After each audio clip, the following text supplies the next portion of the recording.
Kabir says, the Guru is great, beyond words, and great is the good fortune of the disciple.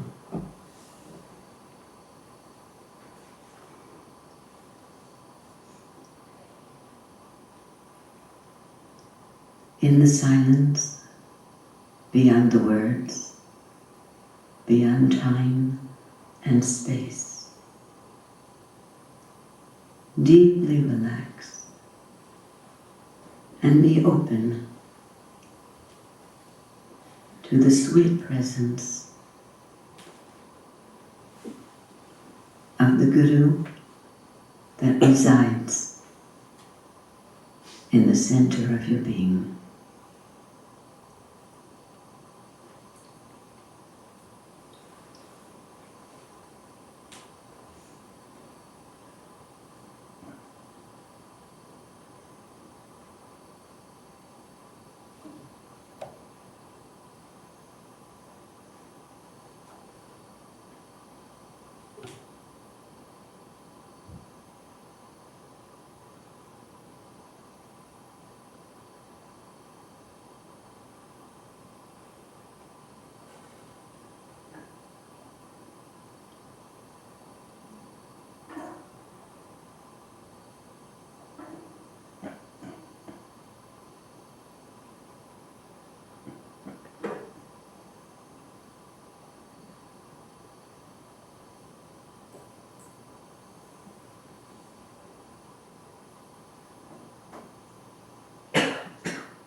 Either themselves or other people.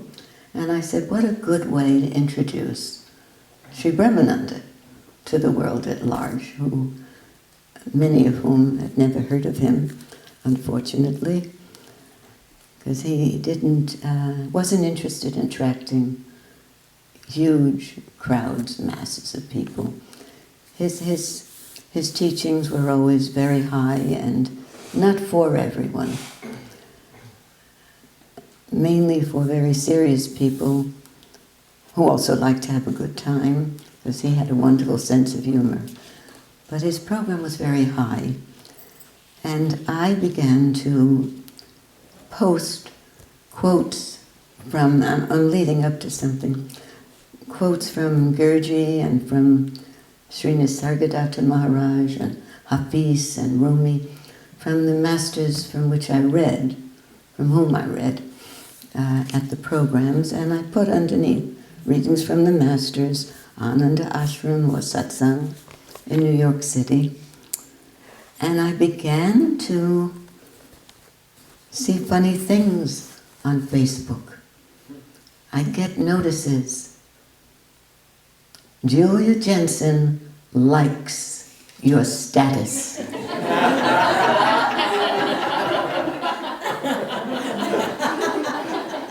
I said, I'm so glad. What is status? What is that?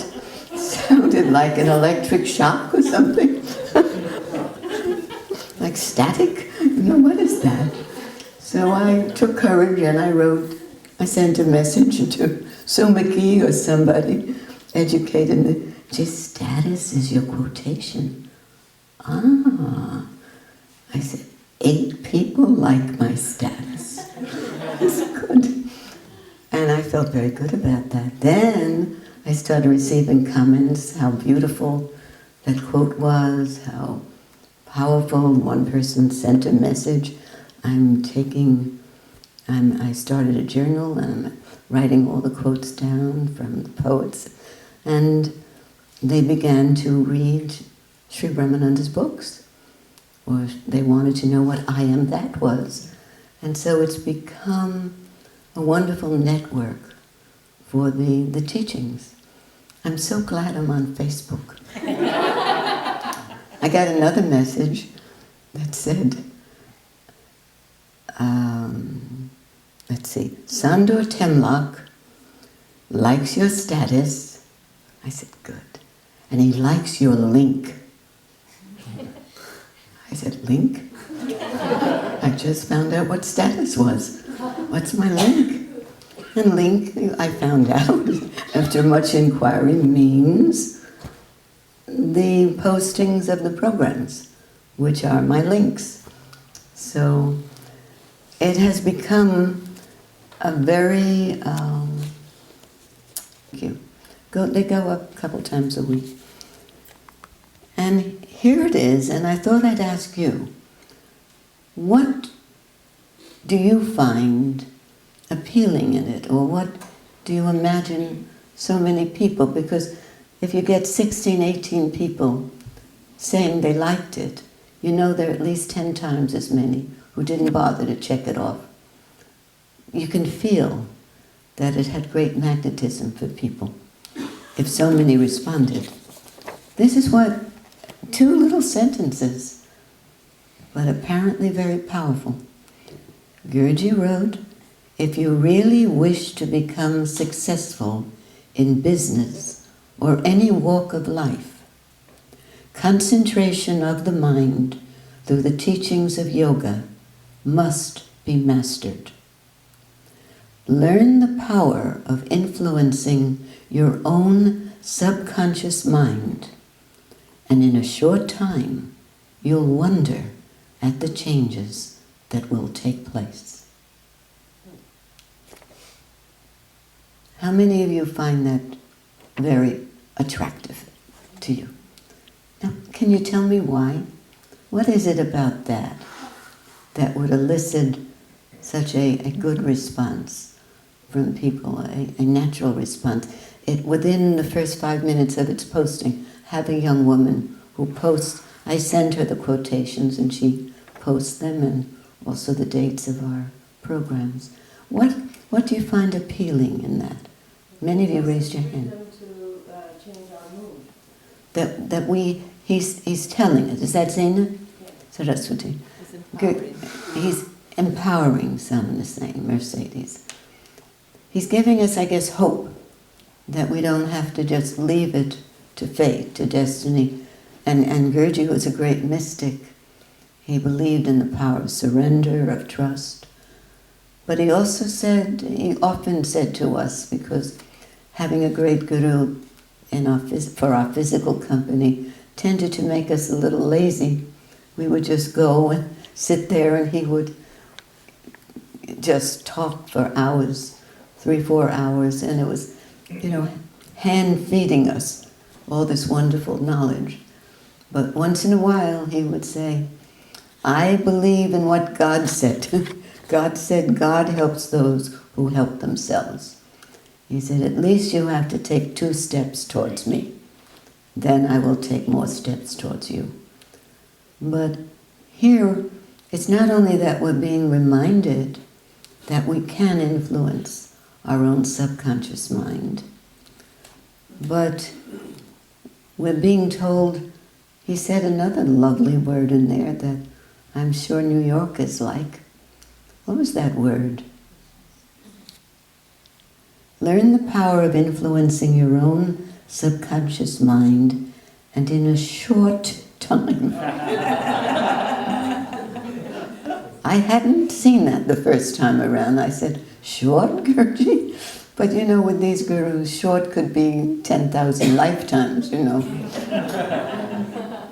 Time has no meaning, but we did see, even at this ashram, not only, in ourselves it was harder to see, but our friends would tell us that there's been a change, or we could see changes quickly happening to people. And all that Guruji was asking us to do is to be alert, to be wide awake, to what's going on in our life.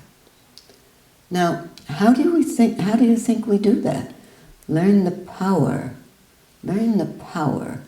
of influencing your own subconscious mind. And he's saying through the teachings of yoga, he says we must master that. He called concentration of the mind meditation, focusing the mind through meditation, putting a spotlight on the moment, on the here now, or on the experiences of the day. But how can we do that? We're asked to, he's empowering us with this knowledge, really, that we can do it. What's the best way to do it?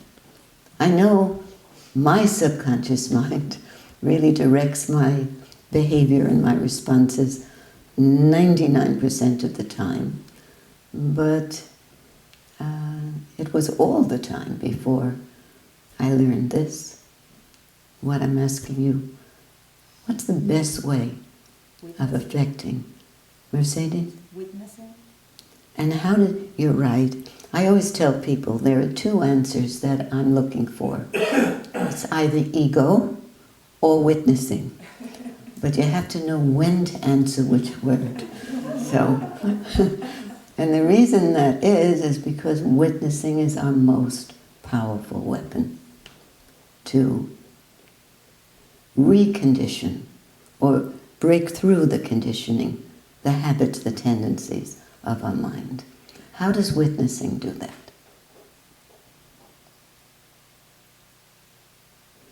How many of you are familiar with the idea of a witnessing process, or that there's a witness?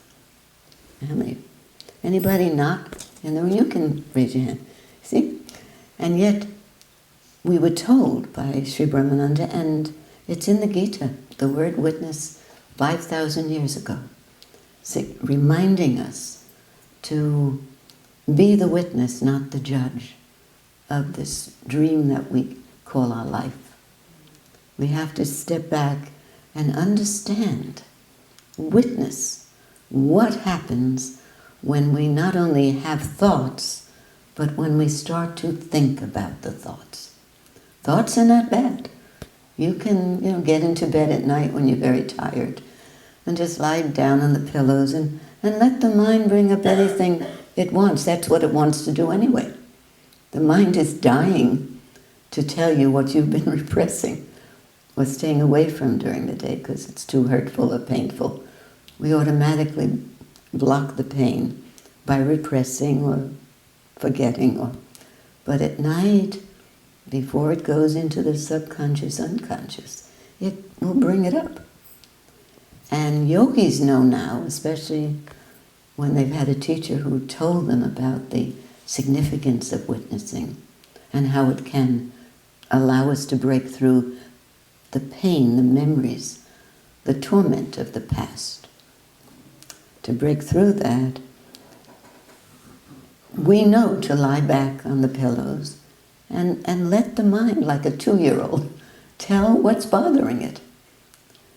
If you just let those memories drift by of what happened today or last week or last month or last year, just let them surface and drift by, they won't disturb. In fact, they may put you to sleep because after a while they repeat themselves. They're boring. Same thought comes back. I hate her, I hate her, I hate her. And you don't pay attention, you just recognize, acknowledge that you're feeling about this one or him. But if you become agitated, restless, find you cannot sleep, if you're still paying attention as a witness, you will see clearly that it wasn't enough that the thought rose up and is passing through, but you have begun to think about it. And you have begun to plan what you're going to do tomorrow to make that right according to your own mind. And so we keep repeating and building and accumulating until finally we can't sleep at all. Because we're not only looking at the problems of today, but of yesterday and last Tuesday and last marriage or something, or the last baby, how painful it was, and so probably will be for the next baby.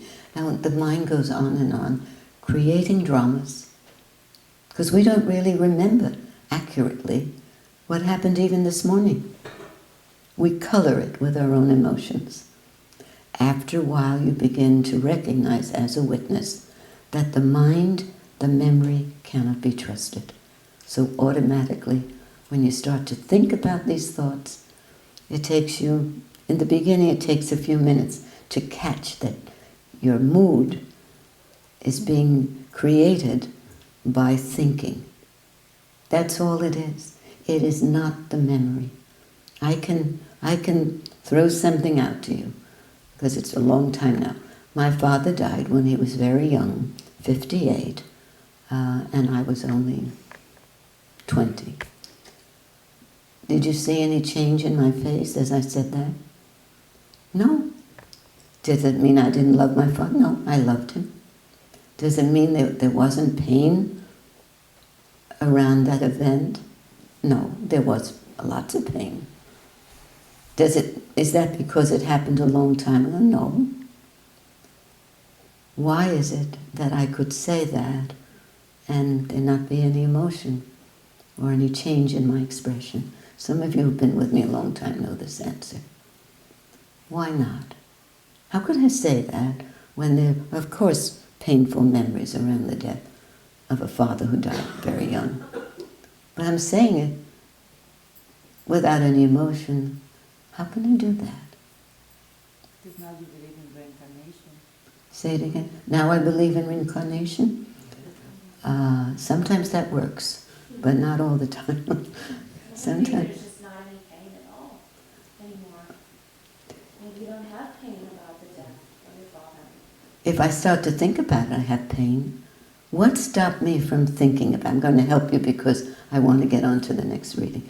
What stopped me from thinking about it, which would bring the pain? Because you are here and now. I am here and now. Sounds very good, I am. But what does that mean? What does that mean? How does that, you're close, how does that stop you? You're not putting your feelings into that event that happened before. No, you're going too far now. What stops me from putting my feelings into that memory? Witnessing? Your will. It really is witnessing, not my will. Oh, I've tried with my will, that doesn't work. Willpower doesn't always work. But what works is, if you're so established in witnessing, you're automatically witnessing. So while I was saying those words, that my father died, 58, I saw Susan's orange shawl. I saw my friend sitting back there with his friend. I became conscious of Dharmadev over there. Different things caused me to have my attention move to those areas. And what I have discovered over the years is that you cannot be witnessing and thinking at the same time. Witnessing allows you to be in the here and now. You cannot be in the past. You cannot be dwelling on the past, thinking about the past, or jumping into the future, projecting into the future. And being, as you said, in the here now, right now. So you're either witnessing or we're judging. You all see that? Now, all that's missing is for you to do the witnessing. Is for you to understand what the witnessing is all about. Every Saturday, if you're able to come again, in the Cosmic Temple, we play a recording of a CD called Witnessing from Second to Second. It's not a CD about witnessing, it's witnessing. And you're pulled into that. How many were in that group this afternoon? Raise your hands. Did it work? Nod your head. Just go like this. Can you go on with this? It always works, that's why I can ask. Because there's nothing to do. All you're doing is listening to the honking of the geese that they go by, or hearing the chirping of the birds, or watching a thought come and go. But you're doing it with guidance, with somebody guiding you through that process. It's written in the Gita, learn to be the witness even of the restless mind. And you will soon see that I'm paraphrasing, but a lot of the Gita places its emphasis on the power of not thinking, of being in your real form, instead of relying on the mind that's really the ego and doesn't know very much about what we really need. It's a big topic, and one of the reasons I thought I would open with a repetition of this quote of Gurdjieff's is because I wanted you to acknowledge that what we want as people is not to feel that we have to have a guru, we have to give service, we have to be a disciple. That's our choice. If we're ready to do that, we should do that. But a lot of people want to feel that they can be their own guru, they can be their own therapist, they can be their own teacher. And that's why I think this had such a great appeal. The truth is, if you do feel that you can trust in the teachings and the messages of all the enlightened ones, they all said the same thing, it makes it much easier. It's so much easier to turn it over to a guru or a master, any guru. Turning over itself means you're dropping your tendency to lean on the interpretation or the analysis of the thinking mind. We would have had more enlightened people, many more enlightened people today, if more people would stop relying on the analytical process to work out problems. If we just trust in the kindness and the love of gurus whom we don't remember, that we've had for many lifetimes in different forms. So you can either do it the independent way, but it takes longer. I know I tried it for a long time, doing it on my own. Or you can do it your way. There was that song, I did it my way.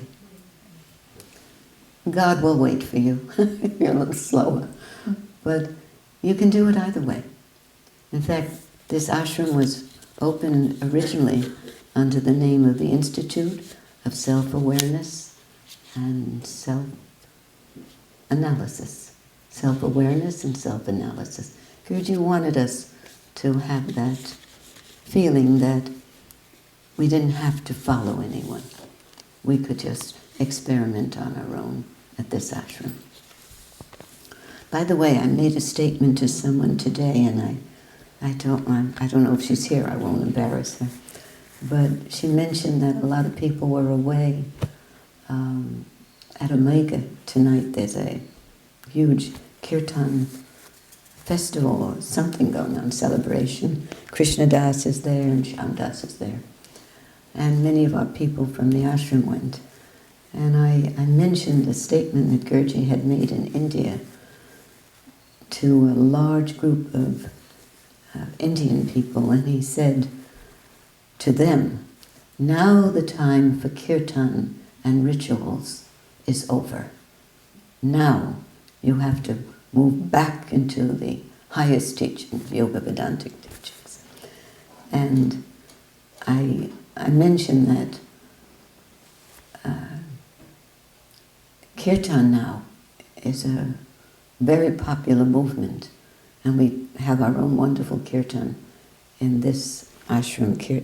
Krishna Devi is our kirtan master, and then we have others. But Gurdjieff emphasized all the time there have to be two, like two nuns always travel together. Kirtan is wonderful, but it needs the knowledge too, the understanding. We have to study, we have to meditate, and then we can enjoy the kirtan more. Kirtan can't stand alone, Hatha Yoga can't stand alone, and knowledge can't stand alone, and meditation can't stand alone. Meditation still needs service to others. Meditation still needs an understanding, otherwise we use meditation wrongly. We use it to escape from the world. And then it's useless, it doesn't help at all. Because we relax and we escape and then we're smack in the world again.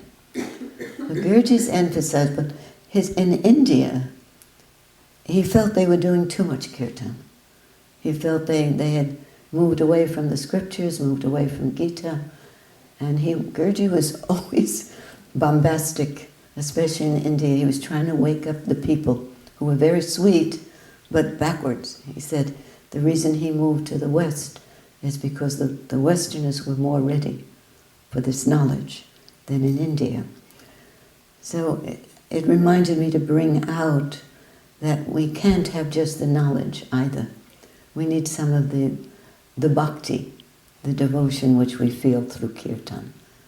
Kirtan moves us, but you have to balance, I have to balance. We have to know when we're not playing enough, not dancing enough, not chanting enough. And we have to know when we're chanting too much, dancing too much, escaping too much. So with this ashram, it's perfect. We offer everything. Dance, music, kirtan, chanting, scriptural study, meditation. And why do we offer all that? That's what he was. He was a combination of everything we need. And that's why people come for different reasons, but at the heart of it is we want to be as happy as he is. As happy as he is. Okay, I'm watching the time. Any questions about anything I've said? I'm so glad. Does that mean you didn't understand anything? I hope not. Krishnamurti once said that to me. I was in a small group and he had invited maybe 6, 7 people to take part in a small discussion with him, and everybody asked a question except me, because I don't know, I remembered feeling very shy about asking a question. And of course he turned to me and he said, "Young lady, are you silent because you feel you know everything and don't need to ask a question, or because you know you don't know anything?" I thought that was very rude of him. So I told him the truth. I said, "No, I don't know if it's the first or the latter, but I do know I don't know enough to ask a question." And he looked at me and he said, "Very good, young lady." And I never went to a small meeting again.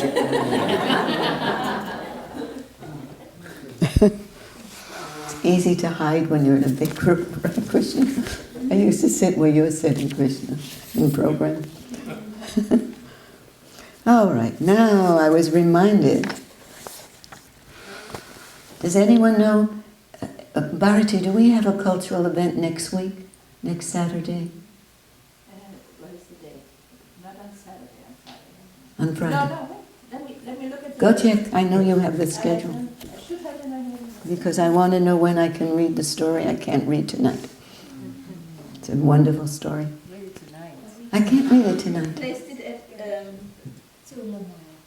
Next Saturday? 8:45. Oh, that may be the 15 minutes I need. Okay. I'll save that for next, because I have to finish what I didn't finish the Saturday before, because everybody asked for it. They don't let me forget anything. I received about 6 emails reminding me that I didn't finish last week's reading, so I have to do it. And I brought a story in case which never happened, in case the readings went faster. But it's a wonderful story about Li Tzu, the Taoist master, and the sorcerer. So I expect all of you, about 50 of you, back next Saturday. There's a remarkable book entitled Prior to Consciousness, which is actually Sri Nisargadatta's conversations with questioners, but these were his final talks. So they're very, very powerful. All his talks are powerful, but at the end he had cancer of the throat, so he could barely whisper, and it was painful for him to speak. So he didn't waste any words. What you'll hear tonight is if you were there, and he was ready to go. He said he had suffered 84 years in that body. It was time to go. But he had such love for people, which came out in gruff behavior a lot of the times. He was like a gruff grandfather. But he never stopped trying to help people, which meant that he loved more than we realized. And I began a reading about the question, well, it wasn't a question. Maharaj started asking a man why he was writing a book, and he ended up by saying, "There's no need to write a book. Why are you writing a book? Who asked you to write a book?" He was very fresh, but he was after the ego of the man, because the man was older, and these great gurus never wanted us to waste our time. They were constantly reminding us that if we did not undergo a radical transformation, which means breaking through our old tendencies, our old conditionings, our old habits, if we didn't break through those, we would have to repeat this lifetime, this incarnation, exactly as it was again. Because we will be leaving this incarnation without any change in our frequency. We wouldn't be attracting a higher frequency in families to come, in relationships to come. It was a warning to us. And even when we're young, don't wait till you're old to apply yourself to looking into, for yourself, what is it, what habits, what tendencies do we have that are keeping us reliant on the thinking mind, which is a very poor instrument. It's a marvelous instrument if we use it well. Like Facebook. Use it well, and good things will come. All right, I'm just going to read this through because it's very powerful. Short questions, short answers. Maharaj, this is funny because I used the word link before. Maharaj says, Maharaj is Sri Nisargadatta Maharaj. He asks the people sitting around him, I should tell you, his programs took place in an attic room in Bombay, and because Sri Nisargadatta Maharaj was a chain smoker, that's why he ended up with cancer of the throat. But he was a cigarette shopkeeper for bidis, cigarettes, rolled cigarettes. And so he developed the habit of smoking. And so all the smokers gathered in this attic room, 30 of them, in a room that really seated comfortably 20 people. It must have looked like a Chicago smoke room, but here he was pronouncing the highest truths in such a room. Can you imagine that sight? There's all smoke. And he says to this group of people, or to a man, "What is this yoga you talk about?" And that's how he spoke very. I have videos of him. And he didn't say, "Mercedes dear, what is this yoga you're speaking about?" He would say, even to shy Mercedes, "What is this yoga? You, open your eyes. What yoga are you talking?" And you know, people were very startled by this. And he said, what is this yoga that you mentioned? What is this linking who meets what in yoga. And the brave visitor says, well, the yoga I speak about is the union of the soul with God. Maharaj, God? God's just a word you heard. The soul, the soul is the direct experience of one's existence. Visitor, well, I just expressed the meaning of yoga as generally understood. Maharaj, oh, that means you don't understand yoga at all. You don't understand true yoga. If you talk like that, you do not understand. Do you know, for example, that only self-realized sages are worshipped, not yogis?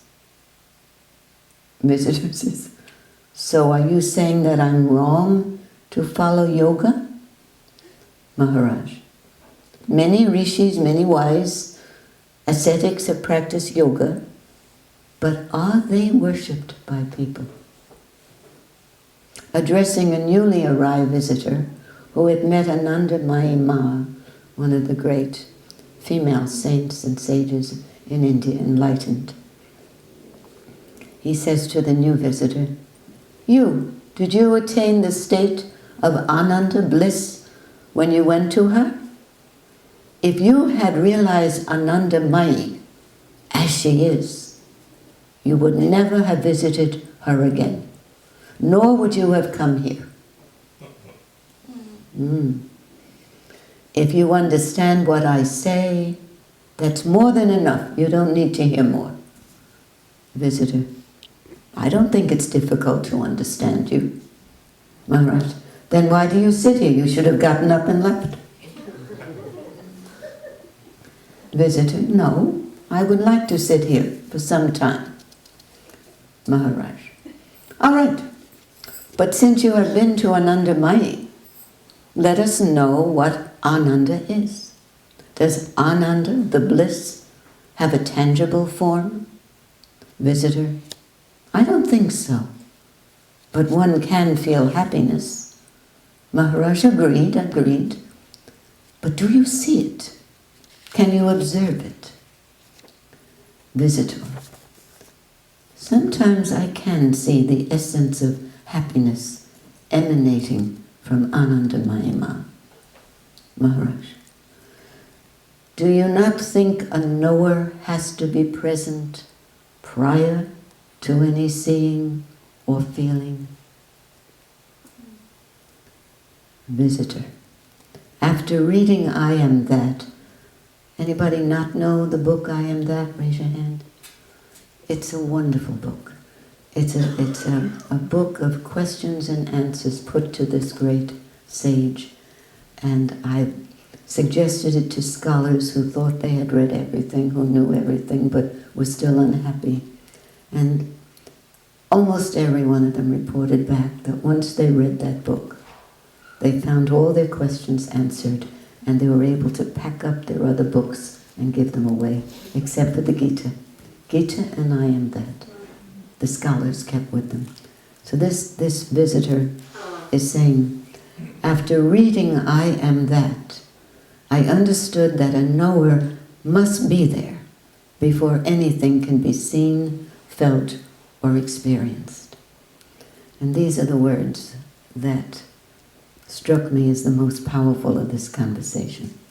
Maharaj says, you, as the witness, are prior to happiness. In simple terms, what is he saying? You, as the witness, are prior to happiness. You know. What is he saying? Anyone want? Mercedes can. I think what he's saying is that if you learn to be a witness, happiness is part of that. It's inherent to you. He's also saying you must be first a knower, but behind the knower is the witness. And then he's saying the witness is not the first. There's something that has to be before the witness. The being. Oh, you're so smart today. She's giving all the answers. But, you know, we can say the words, but some of the people here, we know that that's coming from here. It's got to be really felt inside. His questions are not ordinary questions. And the mind, our mind is very smart. We've read a lot of books, and we've heard a lot of talks. But after a while, you don't want your mind to answer. You want your mind, you know, it's like having, this is not Mercedes, she's very shy usually, but I used to be a school teacher, and there was always a show-off in every class. And they studied with their mother the night before, so they had all the answers. And the whole class hated that person. The least popular person was the one who had all the answers. And sometimes I would say to that child, feel it here before you answer. And since the child didn't know how to do that, he or she kept quiet. It's very important to have that answer come not from here, but from something deep, your experience in life. That should talk. Your life should talk. Your suffering should talk. Your pain should talk. Gurdjieff said wisdom comes from a million shocks. He never said a million books. A million shocks. Wisdom.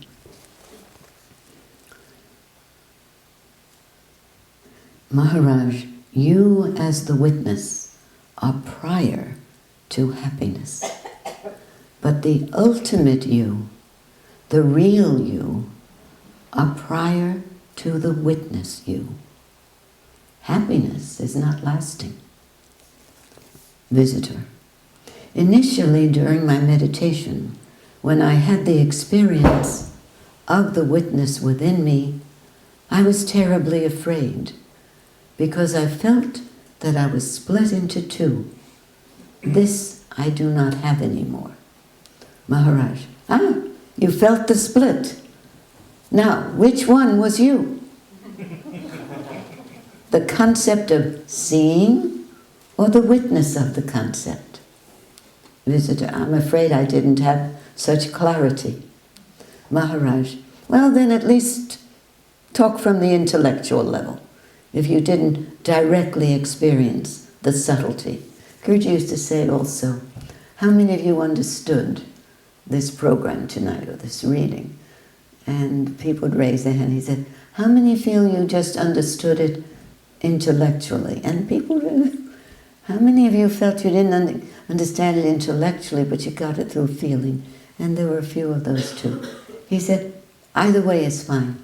You can begin understanding intellectually, or you can begin through feeling, but there's something should stir in you, some interest, some sense of familiarity. Maharaj, at least talk from the intellectual level if you didn't directly experience the subtlety. Visitor, all right, I feel looking at it intellectually, I feel I'm the observer of the split. Maharaj, explain the two stages.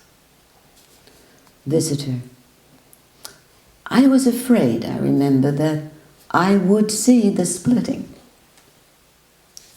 Maharaj, was it the splitting of the concept, or was it the splitting of yourself? Visitor, neither. Maharaj, oh yes. In a way you are right. You, the Absolute, bless you, you, the Absolute or pure consciousness, are neither one nor two. You are prior to both. You are prior to the sense of being pure consciousness, and you are prior to being the witness of that. In the earlier days in India, when the head of the country rode in his car, we have some Indian people here, so you know this is true. Somebody's calling. In the earlier days in India, when the head of the country rode in his car, its license plate had no number. In the same way, you do not need a number because you are the highest. And now Maharaj again speaks to the visitor who wrote books on yoga. You're a yogi, and so you understand what I'm saying, right? Visitor, yes, I understand a little, but I'm not a yogi. I just write books on yoga.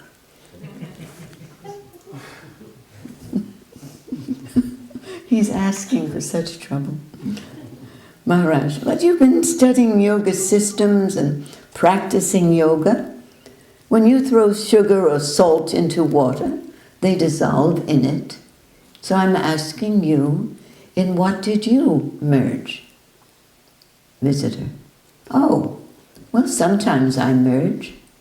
Maharaj, at other times?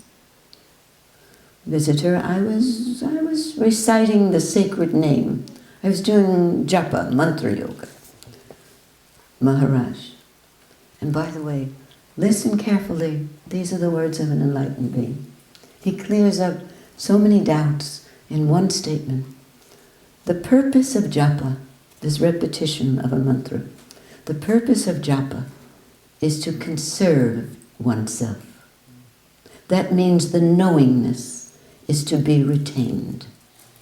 Japa in Marathi means to guard, to protect. You should protect your beingness when you practice japa. Another visitor, what do you mean by beingness? Maharaj, what you are. The knowledge that you are, without words, just the sense of beingness. Who went to Anandamayi Ma? Did your body go or the beingness? The latter, beingness, is prior to body, prior to mind and eruption of any words. Did you practice japa when you were with Anandamayi Ma? Visitor, yes. Maharaj, japa, the repetition of a mantra, is like a treatment given to your beingness, just as you take medicine and apply poultices to your body for its well-being. Visitor, well, that's what I feel very strongly. Maharaj, are you telling me you feel relaxed when you do japa? Visitor, yes, very much. But now I know something about witnessing. I wonder how I would be doing japa now that I know about witnessing. Maharaj, nevertheless, at the time you knew that you were doing japa. He's after something, Maharaj. He's after. He said, nevertheless, never mind, don't talk so much.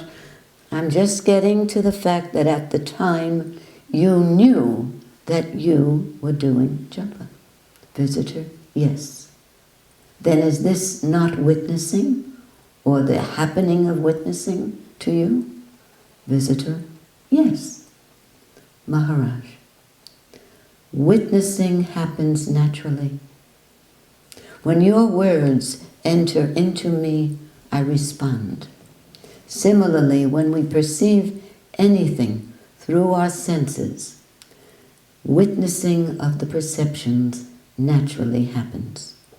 No special efforts are called for. Visitor, well, I want to ask about meditation now and yoga. 10 years ago, Anandamayi Ma asked me to do japa. After some time, I started witnessing the japa going on in me. And then Anandamayi Ma told me to pursue it. My problem is this. How to attain the I amness, this beingness? How to attain this I amness, this beingness? Maharaj, the first witnessing, by the way, one of the reasons that this whole evening came together the way it is, on Labor Day, is to tell you you don't have to labor at all in order to be enlightened. It's nice that you came here. The easiest way to have meditation as your natural, spontaneous awareness is to learn the art of witnessing. If you learn nothing else this year, tonight's reading will have planted seeds in you that now you will hear about witnessing wherever you go. Now you will find yourself witnessing without thinking about it, because this is something we've all done in the past and then we forgot to do it. We moved away from it thinking that we had mastered it.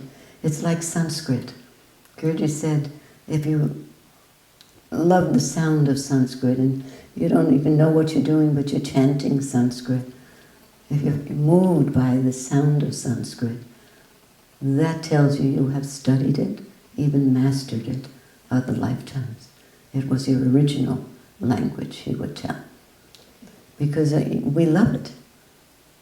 More than other languages we hear. We're drawn to the sound. We may not study it, but we love to hear it. Didn't you like the chanting tonight? It's beautiful. All I have to do is hear the first notes of the harmonium and Bharati's lovely voice. And even if I had a lot going on in my mind, it's cleared. It's our old association with the language. I have just a few minutes, but this is ending now. Maharaj, the first witnessing is that you are. After that, all other witnessings occur. Unless the primary witnessing of you are, or I am, happens first, any further witnessings are not possible. When the flow of words emanates in you, as I've already said, the witnessing of them happens naturally in you. I repeat once again, the sense that you are, I exist, I am, should appear first, and then subsequently the flow of words and its witnessing takes place simultaneously. You often said, do we think when we're talking? Before we say something, are we thinking what we're going to say? How does that happen? That we just talk. There is somebody witnessing. There's somebody witnessing when we make a mistake. That we go back. Did you notice that if someone coughed or sneezed, Surata is making a video of this, that long after I'm gone will be shown at the ashram or someplace, I'm sure, because these talks, these readings are very important. And I'm aware that nothing that any of these masters say should be lost. So some of you may have noticed if someone sneezed quietly, or if a gust of wind blew, or someone flushed upstairs, I was aware. There's a witness listening to these words and even watching my reaction to some of the words that I'm reading. You're watching your reaction, I'm watching my reaction. These readings are for me also. I'm just the reader. I'm a radio. I'm not the teacher. I'm not sitting here as a guru. I'm a radio for all the gurus. I'm just presenting the readings and the commentaries of these great masters. You're not hearing a single word from Joan Savah. And if you are, forget about that. That's not important. Because I focus on these teachings. These are the final teachings of one of the greatest sages in India. And you are at the feet of these sages. Amen.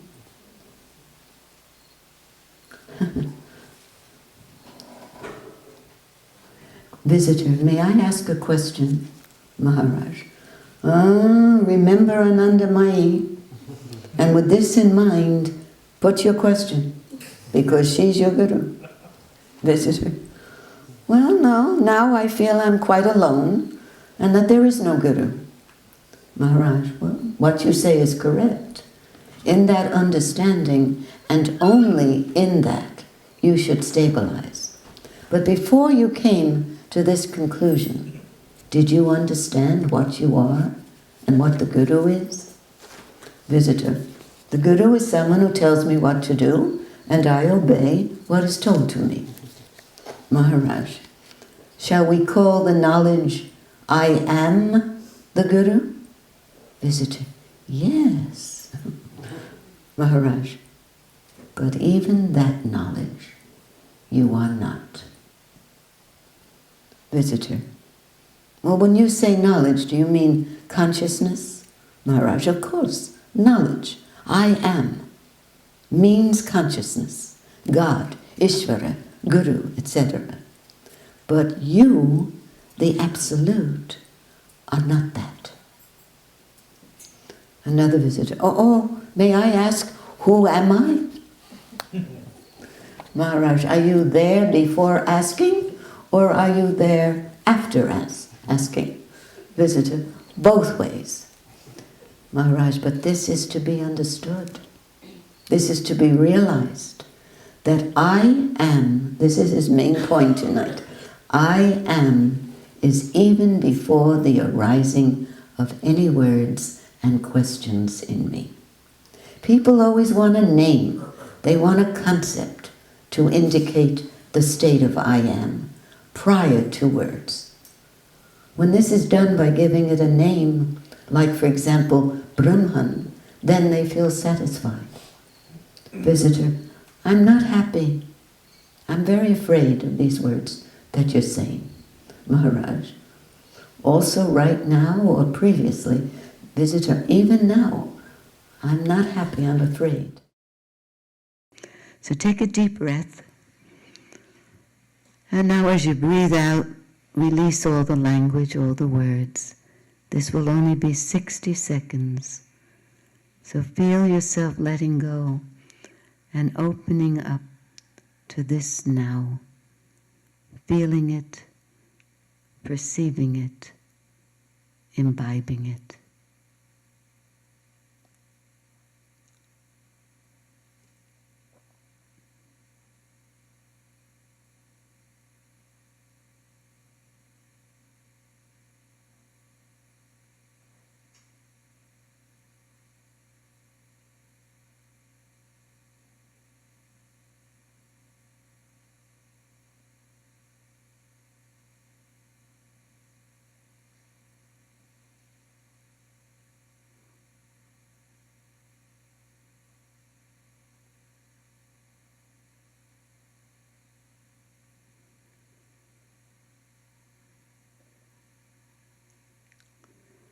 Sometimes it only takes 1 minute to reconnect with your real life, your real home. I am that I am.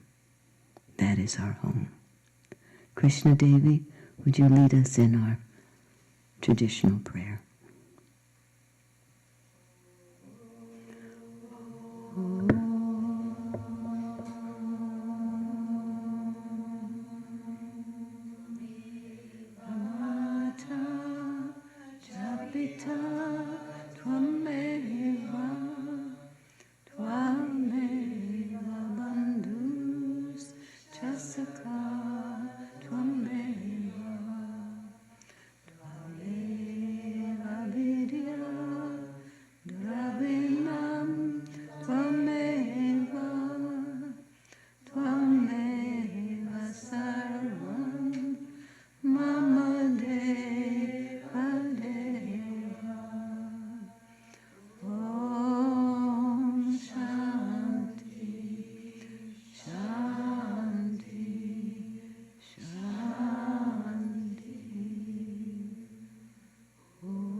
Thank you, Krishna Devi.